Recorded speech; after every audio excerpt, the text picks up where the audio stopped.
Mesdames et messieurs, merci de votre présence devant notre monument aux morts de Niederbronn-les-Bains. Soyez toutes et tous les bienvenus.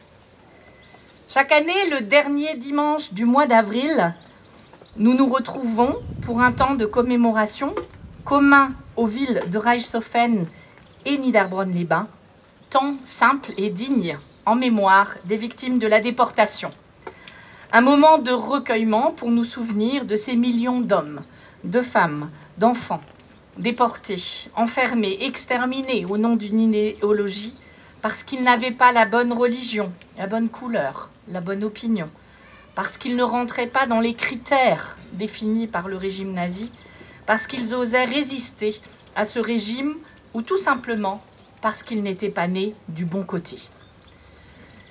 Eh bien, aujourd'hui, 27 avril 2025, ce temps revêt un caractère très particulier ici, car au-delà de la commémoration annuelle, nous nous retrouvons nombreux ce matin pour rendre hommage, pour nous souvenir de 21 Niederbronnois morts durant la Seconde Guerre mondiale, déportés, exterminés parce que juifs. Permettez-moi donc de saluer particulièrement les descendants, familles et proches de ces personnes présents ce jour. Dans un petit moment, après l'intervention de Monsieur le rabbin et la lecture des 21 noms de ces Niederbronnois disparus et de leur histoire par les jeunes conseillers municipaux de Niederbronn-les-Bains et Reichshoffen, nous nous déplacerons ensemble, si vous le voulez bien, à côté du monument aux morts pour dévoiler 21 pavés de mémoire, Stolpersteine, pierres sur lesquelles on trébuche en traduction littérale. La chorale œcuménique interprétera le chant des déportés, également nommé chant des marais, avec toutes celles et ceux qui souhaitent les rejoindre en chanson, et je crois qu'on vous a transmis un petit papier pour cela. Nous écouterons ensuite la prière pour les déportés, suivie du Kaddish, prière des morts dans la religion hébraïque. Mais avant cela, je vais céder la parole à M. Aboaf, président de l'association Stolperstein 67, que je tiens à remercier sincèrement pour le travail conséquent mené avec Raymond Lévy et avec notre commune pour que nous ayons l'autorisation de positionner les Stolpersteine en ce lieu particulier du souvenir à Niederbronn-les-Bains.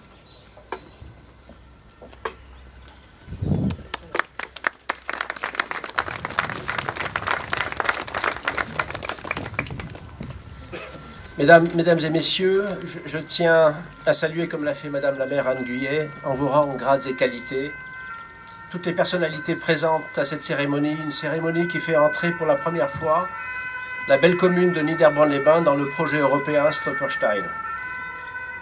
Ce projet Stolperstein est devenu le plus grand mémorial décentralisé de la Shoah dans le monde, puisqu'on a largement dépassé les 150 000 Stolperstein aujourd'hui qui ont été installés dans plus de 32 pays européens. Plus de 5000 villes, capitales, communes et villages de notre continent ont accepté de rentrer dans ce projet mémoriel. C'est avec une émotion toujours contenue que j'assiste à ces pauses ou dévoilements de Stolperstein depuis 2019 à Strasbourg, dans l'Eurométropole et dans les communes du Bas-Rhin. Comme j'ai pu le souligner souvent, la pause ne doit pas devenir un acte machinal ou une routine. Chaque destin, chaque histoire mérite une marque de commémoration individuelle. C'est précisément la vocation de ce que l'on appelle la micro-histoire. La fondation berlinoise refuse la fabrication et la pose en masse. C'est précisément pour contrer l'idéologie et la destruction massive de l'époque. Chaque Stolperstein est une destinée, un espoir de vie brisé. Ce projet Stolperstein ambitionne un questionnement sur le monument et sur la monumentalité des lieux de mémoire, sur le choix de la mise en scène qui oscille entre dimensions artistiques et mémorielles, mais aussi sur la portée symbolique et la présence sourde de ces pavés de laiton doré qui peuvent susciter des émotions, des questionnements, des sentiments, raviver l'histoire ou passer même inaperçue. Cette œuvre de l'artiste berlinois Gunther Demnig, si elle bouleverse les modalités de la représentation de la mémoire des victimes par une forme de dissolution du monumental, n'en demeure pas moins lisible et plus abordable que d'autres productions mémorielles et artistiques liées à la Shoah, à la déportation et à la résistance durant la Seconde Guerre mondiale. comme celle d'Eisenman à Berlin, ou encore le jardin de la mémoire d'Emmanuel Saunier à Vassieux en Vercors, pour n'en citer que deux qui requièrent une médiation. Ce projet est porteur de sens. C'est aussi un exercice d'histoire. Il permet d'opposer les vertus de la connaissance aux entreprises de falsification. Il réintègre symboliquement dans l'espace public les noms de ceux qui en furent chassés. Il porte à cet égard un double regard sur le passé et sur le futur, et nous permet aussi d'interroger le présent et ses dérives. Mais de cet étrange observatoire, qui de nous veille pour nous avertir de la venue de nouveaux drames, comme nous les avons vécus encore le 7 octobre 2023. L'antisémitisme se propage aussi sans complexe sur notre sol en France. Et la guerre menace encore en Europe même, alors que les valeurs de la République sont menacées au quotidien. C'est bien pour cela que la sollicitation de la mémoire est essentielle. Elle est celle de la pensée réflexive, condition sans laquelle notre humanité ne peut s'envisager en progrès et en devenir face à l'inéluctable érosion de la mémoire et à la fugacité du souvenir.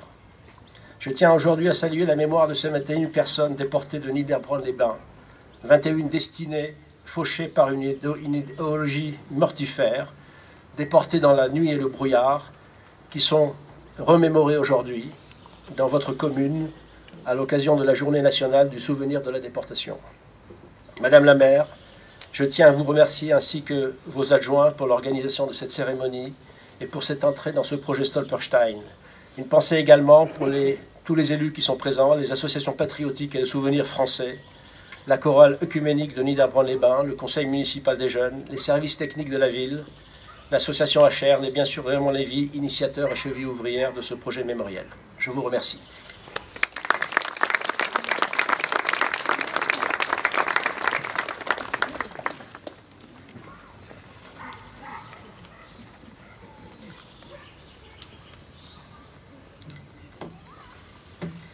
Mesdames et messieurs, chers amis, chers enfants, chers membres de la communauté, chers Français, Françaises, je me joins à chacun en son grade et son niveau. Nous sommes ici dans la rue, devant un morceau de trottoir devenu, ou qui va devenir, un lieu de mémoire, pour honorer entre autres 21 personnes, pour rappeler leur existence, leur dignité, leur histoire.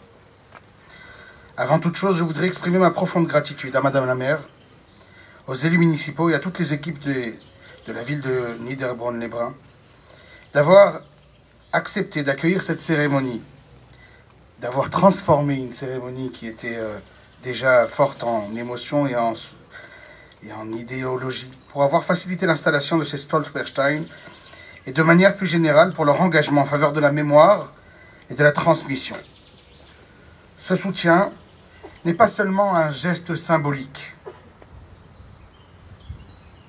C'est un acte fort qui témoigne de la volonté de notre cité de regarder son histoire en face, avec vérité et dignité. Merci aussi à tous ceux qui ont œuvré, souvent dans l'ombre, pour que cette journée puisse exister. Aujourd'hui, ce simple pavé de laiton incrusté dans le sol devient un témoin silencieux. Il nous invite à interrompre notre chemin, à baisser les yeux, à marquer un temps d'arrêt pour nous souvenir. Dans la tradition juive, le devoir de mémoire est une mitzvah, un commandement. Le livre du Deutéronome nous ordonne « Zachor, al tishkach » souviens-toi, n'oublie pas. Ce souvenir n'est pas un acte passif.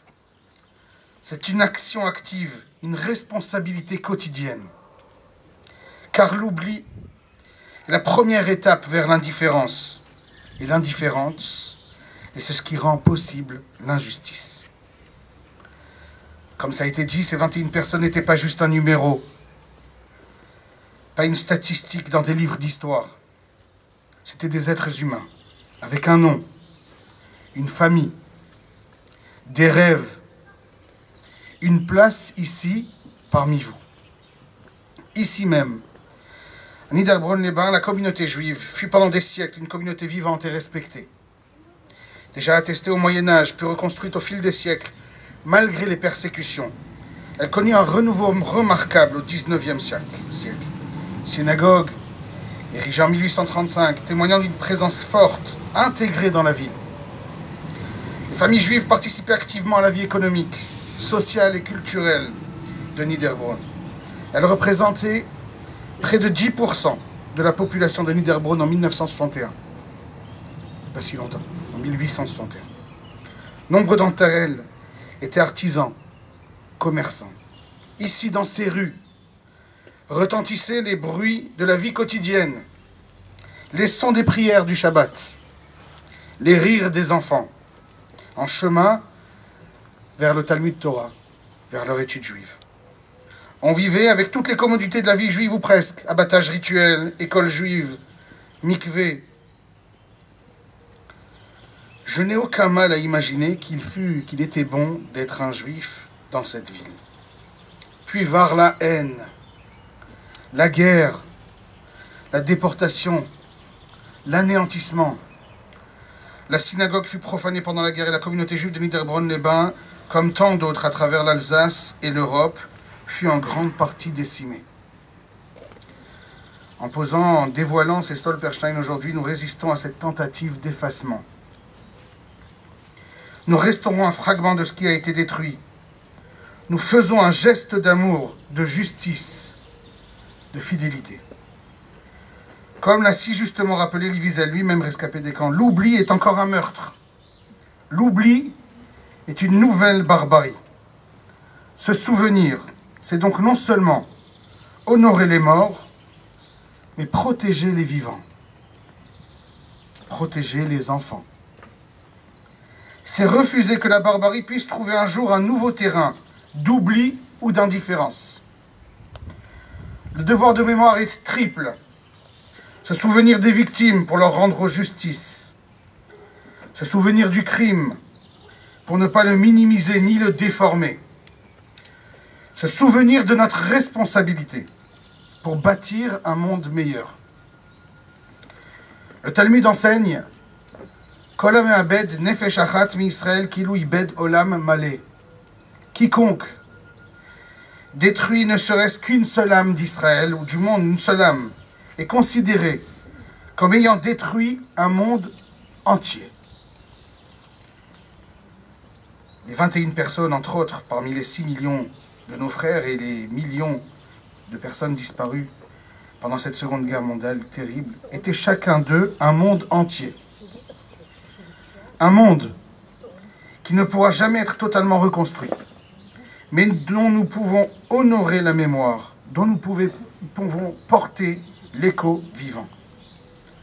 Dans l'ampleur de la perte, devant l'injustice absolue, les mots parfois manquent. Face au deuil, au silence de tant de vies détruites, je pense au grand prêtre Aaron, lors de la perte de ses deux fils, Nadav et Avihu, comme nous l'avons lu dans toutes les synagogues du monde hier, Shabbat. La Torah nous dit simplement, et Aaron se tue. Parfois, le silence est la seule réponse possible à la douleur la plus profonde. Un silence qui n'est pas un abandon, mais un recueillement. Un silence qui porte en lui tout l'amour, toute la foi, toute la fidélité que les mots sont impuissants à exprimer. Parfois, quand on n'a pas les mots, on baisse les yeux. Et aujourd'hui, quand on baissera les yeux, on retrouvera peut-être la force de nous battre pour exister. Si ce n'est pour nous, on le fera pour eux. À ceux qui passeraient devant ces pierres sans la voir, puisse-leur pas hésitant leur rappeler que derrière chaque maison, chaque pierre, chaque rue, il y eut des vies, des amours, des joies et des peines. À nous, il appartient d'enseigner que la barbarie ne commence pas avec les camps de la mort. Elle commence avec des regards détournés, avec l'habitude de l'injustice, avec le poison de la haine banalisée. En ces temps troublés, notre devoir de mémoire est plus que jamais vital. Nous ne devons pas seulement pleurer le passé, nous devons agir pour que jamais plus la dignité humaine ne soit piétinée de cette manière. Que la mémoire des 21 personnes soit une bénédiction, que leur vie, fauchée trop tôt, continue de rayonner à travers nos engagements. Que chaque pas posé ici soit un rappel que la dignité humaine est sacrée, inviolable, que notre humanité commence par notre capacité à nous souvenir. Je conclurai avec la bénédiction juive traditionnelle pour les martyrs. Yizkor Elokim et Nishmot Akdoshim Vateorim, que Dieu se souvienne des âmes pures et saintes, et que leurs souvenirs nous inspirent le respect, la vigilance et la fidélité.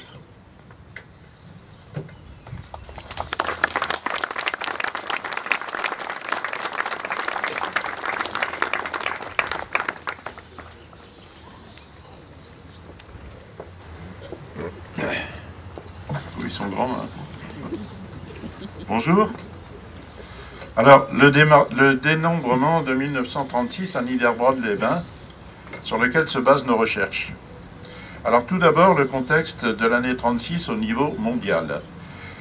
19 ans à peine après la Révolution russe et juste après la grande crise économique de 29 en Europe et en Amérique, on assiste à une radicalisation gauche-droite dans le monde, à des émeutes sur tous les continents, notamment en Syrie, Palestine et au Liban.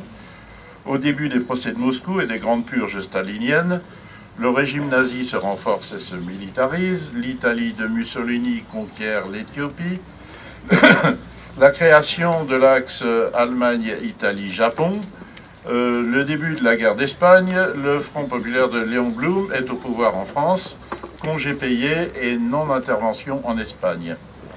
6 ans plus tard, en janvier 1942, les humains nazis de la conférence de Wannsee inventent l'impensable. Des usines de mise à mort d'autres humains. La méthode industrielle au service de l'extermination d'une partie de l'humanité, dont nous célébrons aujourd'hui la tragique mémoire. Alors, plus jamais ça, je pose la question à la triste lumière du monde de 2025. Au niveau du contexte local, en 1867, lors de la construction de la seconde synagogue niederbronnoise, puisque M. le rabbin a parlé de la première en 1835, la ville comptait plus de 160 familles juives, soit près de 15% de la population. En 1936, Niederbronn-les-Bains compte 3501 habitants, dont 85 juifs, soit près de 2,5% de la population, sans compter un afflux saisonnier de curistes juifs selon les anciens. Parmi eux, 21 personnes seront victimes de la Shoah et de la Deuxième Guerre mondiale, soit près de 25% de la communauté juive locale.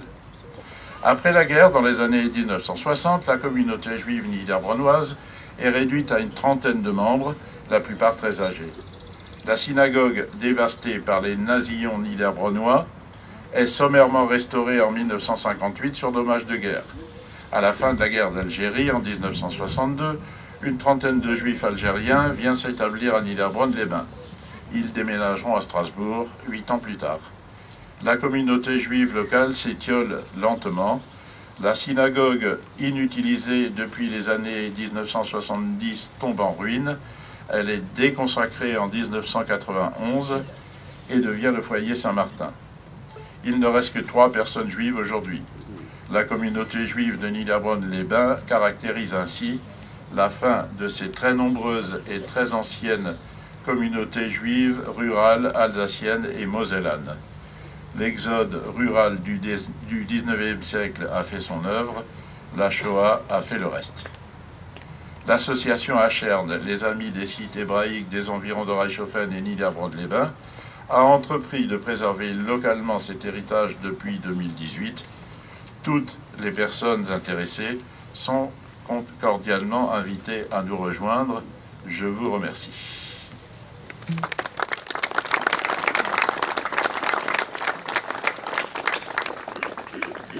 Nous allons à présent inviter les jeunes à vous donner quelques éléments d'explication concernant ces 21 niederbronnois.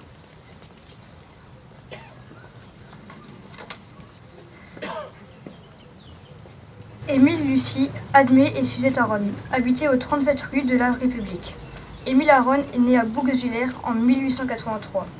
Laurence Jost Liénard l'a trouvé dans les archives d'avant-guerre du lycée de cette commune. Son épouse, Lucie, est née à Dreyfus, à Niederbronn-les-Bains en 1897. Ils se sont mariés et installés à Niederbronn-les-Bains en 1921. Leurs deux filles, Admé et Suzette, y sont nées en 1921 et 1924. Tous réfugiés à Pornic, Loire-Atlantique, ils sont arrêtés dans une rafle le 16 juillet 1942, à la même date que la rafle d'Yves à Paris, et assassinés à Auschwitz. Voici un texte des souvenirs d'Henri Ranger, un de leurs copains du même âge à Pornic. Suzette Edmé, jeune fille charmante, j'ai du mal à assembler aujourd'hui votre image. C'est flou, c'est loin. Je ne conserve en mémoire que le souvenir de vos silhouettes dans le jardin de ma grand-mère, où l'on était si bien à discuter, à rire, assis à l'ombre du vieux figuier.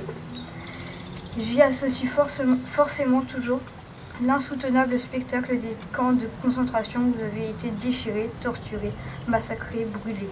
Comme je regrette mon insouciance de l'époque, ne pas avoir pu être plus perspicace, plus clairvoyant, peut-être qu'aurions-nous pu.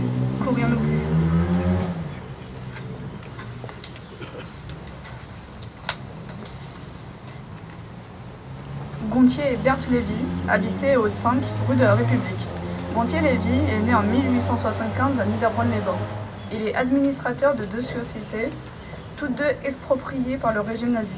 Berthe Marx, son épouse, est née vers 1874 à Ingenheim, Kreis Landau-Palatinat. Tous deux sont arrêtés en 1944 sur dénonciation à Poitiers, Vienne, où ils étaient réfugiés chez un de leurs fils et envoyés au camp de Drancy où leur trace se perd. Le couple est probablement assassiné à Auschwitz en février 1944. Maurice Mayer est né en Allemagne, 1894. Son épouse est née Alice Plateau à Francfort en 1897. Ils ouvrent un hôtel-restaurant Cacher au numéro 14 rue Pétain, actuel parking en face de la Poste. Ils auront 3 fils, Alfred en 1924, Herbert en 1926 et Philippe en 1930, tous 3 nés en Allemagne.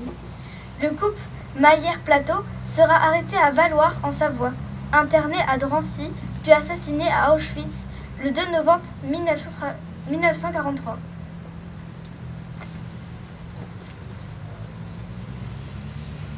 David Lévy, l'un des frères de Julie, est né en 1874. Il épouse Agathe, née Bloch de Henheim. Le couple s'installe à l'actuel 4, avenue Foch, comme récupérateur et reste sans enfant. Lors de l'évacuation de septembre 1939, ils préfèrent rejoindre la parentèle d'Agathe. Ils sont tous deux arrêtés à Dijon en février 1944, internés à Drancy, puis déportés et assassinés à Auschwitz le 12 mars 1944. Julie Samuel est née Lévy en 1880. C'est la cadette et la seule fille d'une fratrie de 6 enfants. Les garçons ont tous été incorporés dans l'armée allemande de la Première Guerre mondiale. 3 de cette fratrie, Joseph, David et Julie, sont déportés avec leurs conjoints et assassinés durant la Deuxième Guerre mondiale. Après le décès de leur père Lazare de Niederbronn en 1903, Julie épouse Aaron Samuel en 1904. Elle sera arrêtée probablement avec son mari à Belfort en 1944, internée à Drancy, déportée et assassinée à Auschwitz le 7 mars 1944. Gabriel Lévy est né en 1890 à Katzenheim. Il épouse Camille née Jacob en 1889 à Lixheim, en Moselle. Le couple s'installe à Niederbronn-les-Bains où ils ouvrent une mercerie bonneterie au 13 rue Wilson. Leur fils André est né en 1921. Gabriel et Camille sont arrêtés à Nancy en 1944. Internés à Drancy, ils sont tous deux déportés et assassinés à Auschwitz le 18 avril 1944. Leur fils André sera arrêté à Eymuth, où il s'est réfugié avec son épouse Irène, née Mayer, et leurs 2 enfants, Michel Josette, né en 1941, et Francis Alain, né en 1943. Ils ont 2 ans et demi et 5 mois lorsque la famille est internée à Drancy, puis déportée le 29 avril 1944 à Auschwitz. Les enfants ont-ils survécu au transport? C'est peu probable. André a survécu au camp d'extermination et est décédé dans les Pyrénées en 1991. Concernant la commune d'Eymoutiers, Haute-Vienne, l'on sait que les habitants de Niederbronn-les-Bains y ont été évacués dès la déclaration de guerre le 3 septembre 1939. La plupart des Niederbronnois sont rentrés chez eux après la débâcle de juin 1940. L'Allemagne nazie a annexé de fait l'Alsace et la Moselle et a déclaré ces territoires comme devant être Judenrein, pur de tout juif. Elle a donc expulsé les derniers juifs qui restaient dans les zones non évacuées et interdit les autres de retour. Les juifs niederbronnois d'Eymoutiers y sont donc restés et ont souvent fait venir des membres de leur famille. Le régime de Vichy y a installé dans le logement libéré par les Niederbronnois des juifs de toutes les régions de France. Ils y ont vécu assez paisiblement. Mais les 6 et 7 avril 1944, Eymoutiers, foyer de la résistance de Georges Guingouin, est investi par la tristement célèbre division Brenner, spécialement formée dans la Wehrmacht en mars 1944 pour tuer des résistants et des juifs. Sur dénonciation, elle arrête et déporte 45 juifs à Eymoutiers, dont certains, les Niederbronnois, sont nommés ici. Ajoutons que la famille de Simon Lévy, le frère de David et Julie, réfugié à Peyrat-le-Château, près d'Eymoutiers, a été sauvé car probablement prévenu par un certain Michel Nussbaum, qui deviendra maire de Niederbronn-les-Bains dans les années 1975.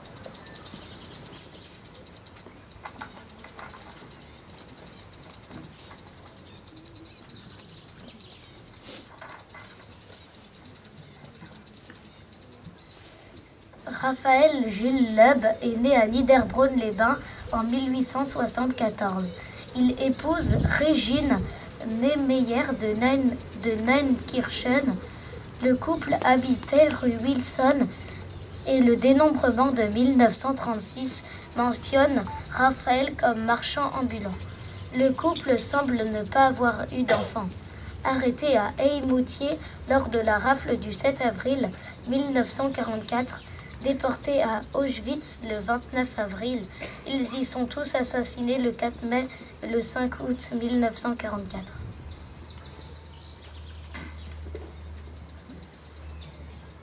Myrtille Weil est né à Niederbronn-les-Bains en 1897. Il a fréquenté le lycée de Bouxwiller selon les recherches de Laurence Jost-Liénard. Employé de mairie, il épouse Yvonne née Geismar en 1907, originaire de Turkheim, au Rhin. Le couple vit au 2 rue de la Victoire. En 1933 naît Pierre, leur seul enfant. Après l'évacuation de 1939, on retrouve Myrtille Weil, secrétaire générale de la mairie de Niederbronn-les-Bains, repliée à Eymoutiers. Avec sa petite famille, il ne rentre évidemment pas en Alsace. Le couple sera arrêté lors de la rafle d'Eymoutiers du 7 avril 1944, interné à Drancy puis déporté à Auschwitz, où ils sont assassinés le 1er mai 1944. Leur fils Pierre Weil a échappé à la rafle car il était caché dans une ferme des alentours. Devenu pupille de la nation, il est adopté par son grand-père Geismar. Marié en 1959, il décède à Colmar en 2006. Son fils Bertrand est parmi nous aujourd'hui. Et il est juste en face.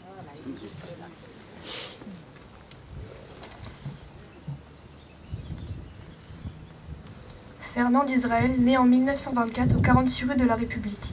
Elle grandit auprès de sa mère, née Weinberg, à Bischwiller, Bas-Rhin. Devenue veuve et de sa grand-mère paternelle, née Sarah Blum, à la même adresse niederbronnoise, semble-t-il. Fernande est arrêtée lors de la rafle d'Eymoutiers le 7 avril 1944, déportée le 29 avril à Auschwitz, puis à Bergen-Belsen, où elle meurt le 12 mars 1944.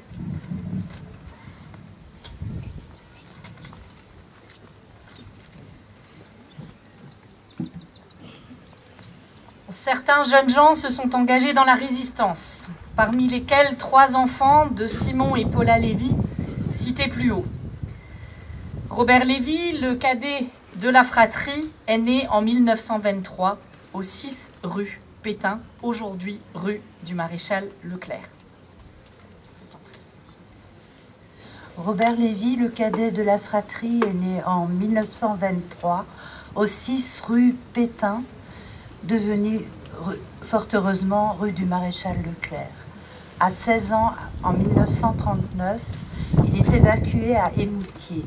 Apprenti à la SNCF, il en est expulsé par les lois portant sur le statut des Juifs. Ces lois sont promulguées par l'État français du gouvernement Pétain le 3 octobre 1940. Embauché dans diverses maisons d'enfants juifs, du Limousin comme jardinier ou ravitailleur, il est traqué par la milice de Vichy. À 21 ans, il s'engage alors dans un maquis FTPF, franc-tireur et partisan français de la Creuse en juin 1944. Ce groupe est inclus dans les Forces françaises de libération FFL. Robert Lévy y atteint le grade de sergent-chef, puis comme conscrit dans l'armée française après la libération du 8 mai 1945.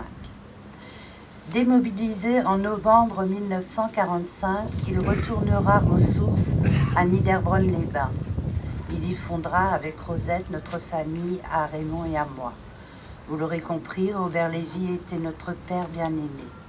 Il décédera en 1985. Je vous remercie de m'avoir écouté. Je donne la parole à Madame Paty.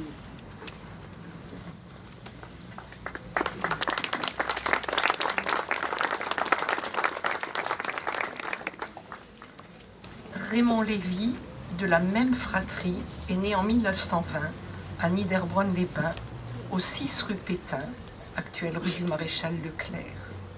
Élève brillant, il entre à l'école normale d'instituteurs protestants et interconfessionnels à Strasbourg. Lors de l'évacuation, cette dernière est repliée à Périgueux, en Dordogne. Expulsé par les lois de Vichy sur le statut des Juifs, traqué par la milice, il s'engage en août 1943 dans l'armée secrète du Vercors, au camp 11 où il deviendra sergent-chef. Après plusieurs combats contre la milice et les SS, où il est blessé d'une balle dans la jambe, il échappe avec son groupe à l'invasion du Vercors par la Wehrmacht et au massacre qu'elle y a commis en juillet 1944.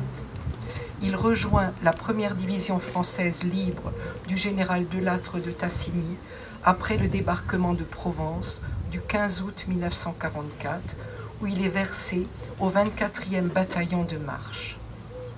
Après la libération de Romans en Isère et de Lyon, l'armée de Lattre remonte le couloir rhodanien en direction de l'Alsace. Lors de durs combats autour de Belfort, où la Wehrmacht s'est retranchée, Raymond Lévy est tué le 24 novembre 1944. Le sergent-chef Raymond Lévy a reçu une citation à l'ordre du corps d'armée et la médaille militaire à titre posthume.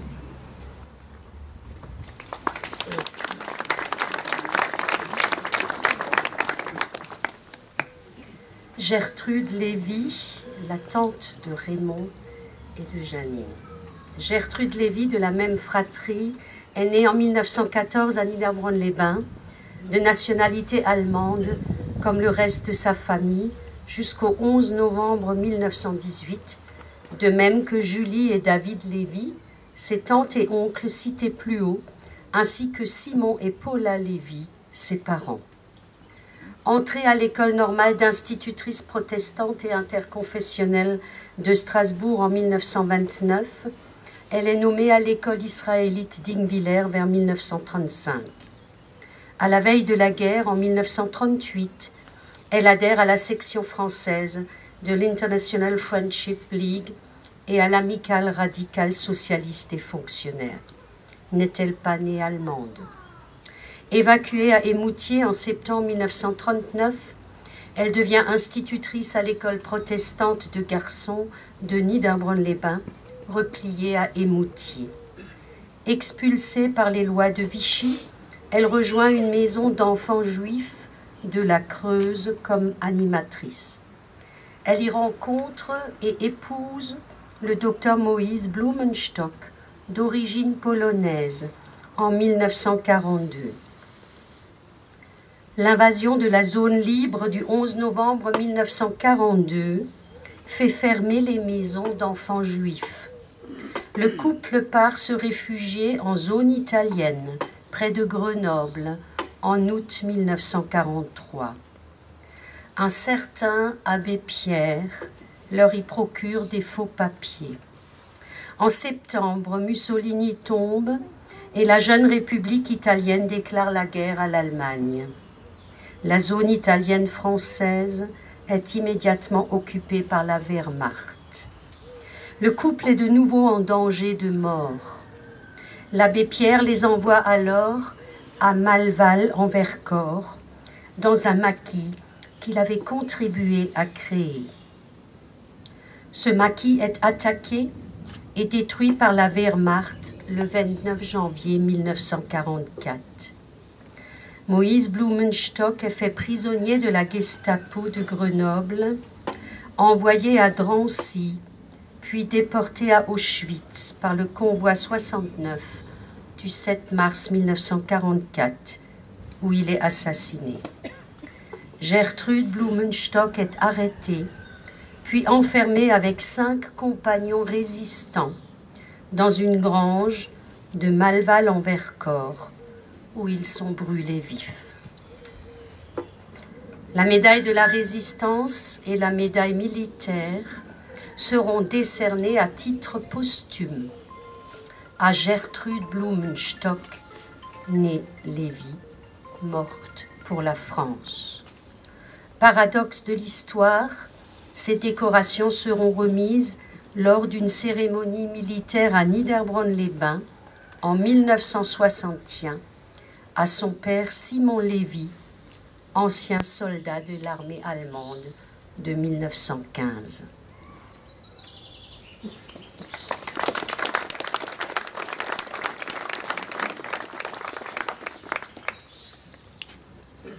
Après ces lectures hautes en intensité, je vais vous inviter toutes et tous à rejoindre le monument aux morts et à nous positionner pour que nous puissions procéder avec les jeunes et les familles au dévoilement des Stolpersteine. Merci beaucoup. Oh,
vais vous inviter à redescendre, reprendre votre place initiale pour la fin de cette partie de cérémonie.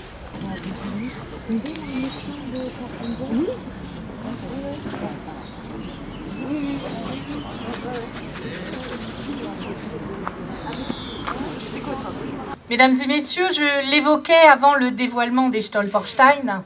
Les communes de Niederbronn-les-Bains et Reichshofen se retrouvent année après année pour commémorer le souvenir des victimes et héros de la déportation. Le 30 janvier 1939, Hitler déclarait « La guerre à venir entraînera la destruction de la race juive en Europe ». 6 ans plus tard, à l'ouverture des camps en 1945, le monde entier prend conscience de l'horreur des camps. Face à la montée des extrémismes, consternés de voir profaner des cimetières israélites, de voir des croix gammées, taguées sur des édifices, d'être témoins directs ou indirects de propos clairement antisémites, racistes, haineux, de voir dans les médias des gens maltraités, blessés, assassinés au nom d'une idéologie, nous sommes aussi tous réunis ce jour pour dire « stop, ça suffit ». Aucune croyance religieuse, aucune idéologie, aucune conviction, aucune crise sociale, économique, politique ne justifiait les actes perpétrés il y a plus de 80 ans. Rien n'excuse, ne justifie ceux perpétrés aujourd'hui dans notre pays et ailleurs de par le monde. Aujourd'hui, plus que jamais, nous devons tout faire pour privilégier dialogue, ouverture, solidarité entre les hommes. Nous devons tirer les leçons de l'histoire et montrer à toutes les générations qu'il est possible de vivre ensemble, dans le respect de l'autre et de ses différences. Monsieur Bertrand Buchet, correspondant défense de Niederbronn-les-Bains, va à présent vous faire part du message rédigé pour la Journée nationale du souvenir des victimes et héros de la déportation par les associations des anciens déportés et familles. Au printemps 1945, il y a 80 ans, la progression des armées alliées mettait progressivement un terme à ce qui fut l'univers concentrationnaire nazi. Depuis quelques années, le 27 janvier, anniversaire de la libération d'Auschwitz, est devenu le symbole de la commémoration de la Shoah. Cependant, cette date ne marqua ni le commencement, ni le terme de la libération des camps. La fin des souffrances était encore éloignée pour tous les détenus en vie. En effet, près de 300 000 détenus des camps de concentration périrent dans des conditions effroyables, soit plus du tiers de l'effectif encore présent dans les camps en janvier 1945. Le retour des déportés à la liberté ne peut être dissocié de ces épisodes d'évacuation, de ces marches de la mort, ni des drames et massacres qui les ont accompagnés. Lorsque leurs bourreaux les abandonnèrent et lorsqu'ils furent enfin délivrés, ces déportés de toutes origines, résistants, opposants, persécutés, portaient en eux les terribles séquelles des camps qui ne devaient plus les quitter. La liberté retrouvée sonnait aussi pour eux comme un abandon de leurs camarades morts en déportation. Ce drame humain doit nous rappeler combien il est essentiel de défendre et de préserver les valeurs universelles de dignité, de liberté, de fraternité, car la loi du plus fort risque une fois encore de bouleverser les équilibres mondiaux. En rendant hommage à tous les déportés en ce dernier dimanche d'avril, jour de commémoration nationale voulu par tous les survivants à leur retour, et à une période d'une singulière gravité où tout l'acquis du passé semble vaciller, de générations qui n'ont pas connu l'horreur des camps doivent poursuivre le combat pour bâtir un monde de paix, de justice et de tolérance. Merci de votre attention.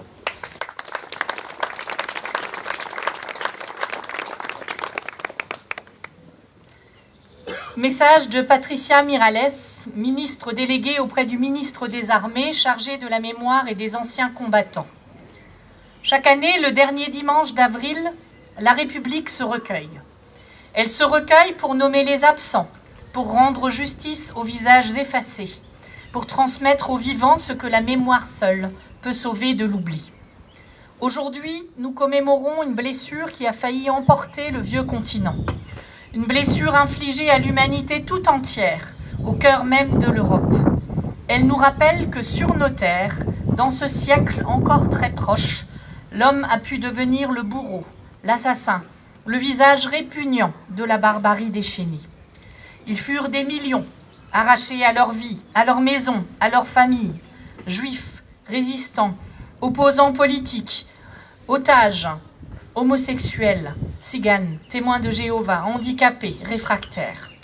Tous furent broyés dans les rouages d'un système organisé pour déshumaniser, avilir, faire disparaître. Aujourd'hui, beaucoup de nos concitoyens ont en mémoire l'étoile jaune cousue sur la poitrine des Juifs. Chez eux, dans la rue, jusqu'au fond des camps, ils n'ont pu s'en débarrasser. Mais gardons aussi en mémoire le triangle rouge pour les prisonniers politiques, le triangle noir pour les asociaux, le triangle marron pour les tziganes, le triangle rose pour les homosexuels, le triangle bleu pour les émigrés. Gardons en mémoire ces triangles et étoiles de la haine qui accompagnaient des numéros qui écrasaient l'humanité des déportés. Dans cette mécanique de l'horreur, la France connut son lot de douleurs. Elle connut aussi son sursaut. Parmi les déportés français, ils furent des milliers à être arrêtés pour avoir dit non. Non à la tyrannie, non à l'abandon, non à la barbarie. Ces femmes et ces hommes, parfois très jeunes, portaient dans leurs gestes la flamme d'une république qu'on croyait éteinte. Ils furent les héros de la liberté que d'autres voulaient supprimer. Celles et ceux qui ont survécu au camp, miraculés d'un voyage par-delà l'horreur, la souffrance et la mort, sont revenus avec la conscience ébranlée mais résolue. Conscients du rôle qu'ils auraient à jouer, de la valeur morale et politique de leur témoignage et de l'importance de préserver leur mémoire de l'oubli comme du mensonge, ils se sont regroupés dans un foisonnant mouvement associatif qui allait influencer les choix de la nation. Henri Manès, Marcel Paul et le père Riquet ont fondé dès 1945 une fédération afin de faire vivre les valeurs de la résistance qui furent les leurs. Leur héritage vit encore aujourd'hui et il est important de la préserver. Aujourd'hui, dans nos écoles, dans nos mairies, dans nos préfectures, leur mémoire nous parle encore. Elle nous dit que la déportation n'est pas une histoire lointaine, figée sur le papier glacé des livres d'histoire. Elle est un avertissement et même une exigence. Elle est le socle d'un engagement sans cesse renouvelé pour les droits humains, pour la dignité et pour la paix. Il ne s'agit pas seulement de se souvenir, il s'agit de transmettre. De dire aux jeunes que ces crimes ont été rendus possibles par le silence, l'indifférence, l'habitude, et qu'ils peuvent renaître dès lors que nous cessons d'être vigilants. C'est pourquoi la République ne transige pas avec la mémoire, elle la fait vivre en l'enseignant, en l'honorant, en la défendant. Aujourd'hui, la France pense aux disparus, à ceux qui ne sont jamais revenus. Elle pense aux survivants, dont les paroles, longtemps étouffées, ont ensuite éclairé le monde. Elle pense aux enfants et aux petits-enfants de déportés, porteurs d'un héritage douloureux mais nécessaire. Qu'ils sachent que la nation ne les oublie pas, que leur histoire est aussi la nôtre, et que nous sommes ensemble les gardiens de cette vérité vertigineuse. Aujourd'hui, alors que l'histoire s'accélère et que les certitudes semblent vaciller chez certains, soyons dignes de l'héritage que nous ont transmis les déportés. Un héritage d'humanité, de justice et de grandeur. Une rectitude morale qui nous élève. Souvenir, reconnaissance, transmission. Telle est la promesse que la République renouvelle en ce jour. Vive la République et vive la France.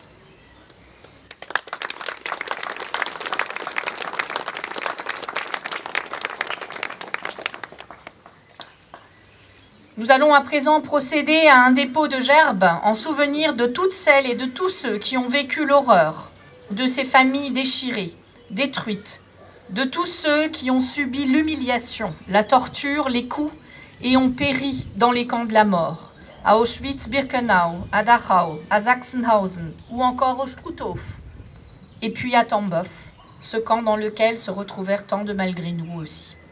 À la mémoire de toutes les victimes de la déportation et de la barbarie humaine.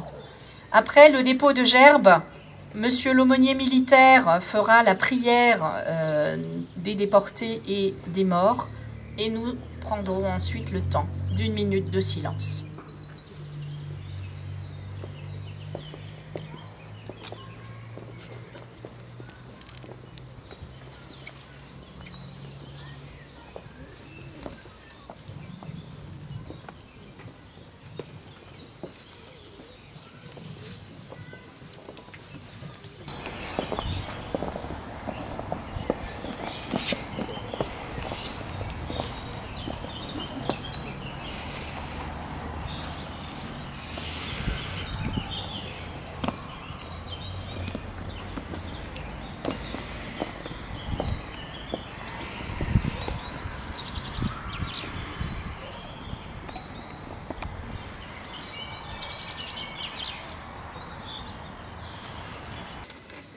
אל מלא רחמים, שויכן במרומים, אמצא מנוחו נכונו, תחס כנפי השכינו, במעלוס, קדושים וטהורים כזוהר אורוקיו, מאירים ומזהירים, לנשמוס אחינו בני ישראל, הקדושים, והטהורים שנופלו בידי הרוצחים ונשפך דמם באושוויץ, מיידנק, טרבלינקה, סוביבור, שטרוטוף ובשאר מחנות השמד באירופה, שנהרגו ונשרפו ונשחטו ונקברו חיים בכל מיתוס משונוס ואכזריוס על קדושת השם, בעבור שאנחנו ביניהם ובנותיהם,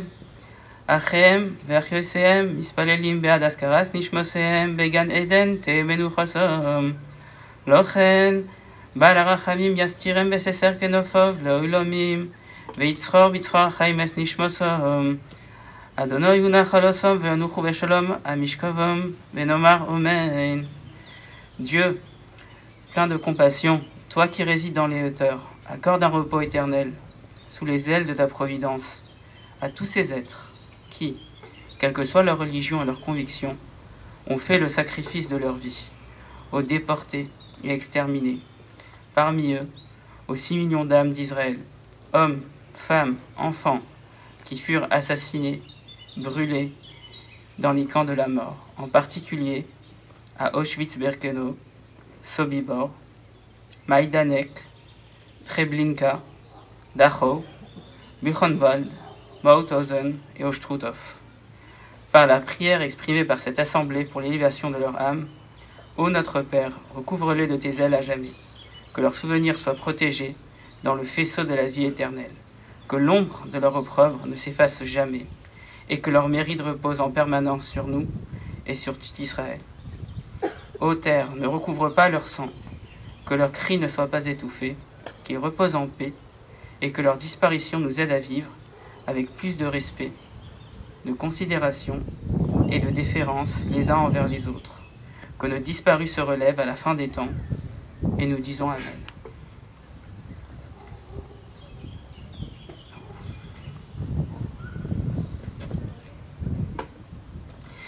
Iskadal ve'iskadash shemei rabo. Beolmod yivroch iruse v'yamlich machuse v'yatzmach pukone v'ikorev meshiche.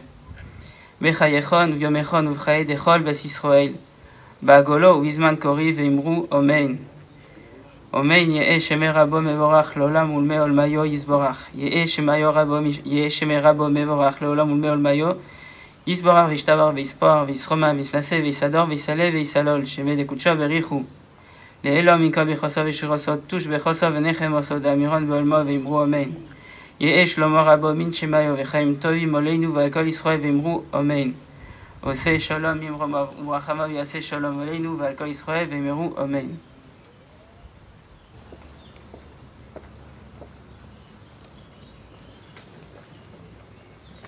Notre cérémonie touche à sa fin et je voudrais vous remercier toutes et tous de votre présence nombreuse devant notre monument aux morts pour assister, je le disais tout à l'heure, à cette cérémonie toute particulière. Merci aux autorités civiles présentes, à mon collègue maire de Reichshofen, Hubert Walter, pour cette cérémonie partagée. Merci aux autorités religieuses et aux autorités militaires qui nous ont rejoints ce matin. Une pensée particulière aussi pour nos porte-drapeaux et pour la jeunesse qui est à nos côtés ce matin. Merci à vous pour votre engagement, pour la mémoire. Il me reste également à remercier la cheville ouvrière de cette matinée, qui n'est autre que le président de la Cherne, M. Raymond Lévy. Merci à vous toutes et tous d'avoir été présents et engagés. Et pour terminer ce moment d'échange et de convivialité, c'est l'association des amis des cités hébraïques des environs de Reichshofen et Niederbronn-les-Bains, la Cherne, qui vous convie à un moment de partage, voilà, de douceur et de quelques boissons juste à côté, ici. Merci à eux pour cette initiative qui nous permet de prolonger nos discussions. Je vous souhaite encore un très bon dimanche et puis merci de votre attention.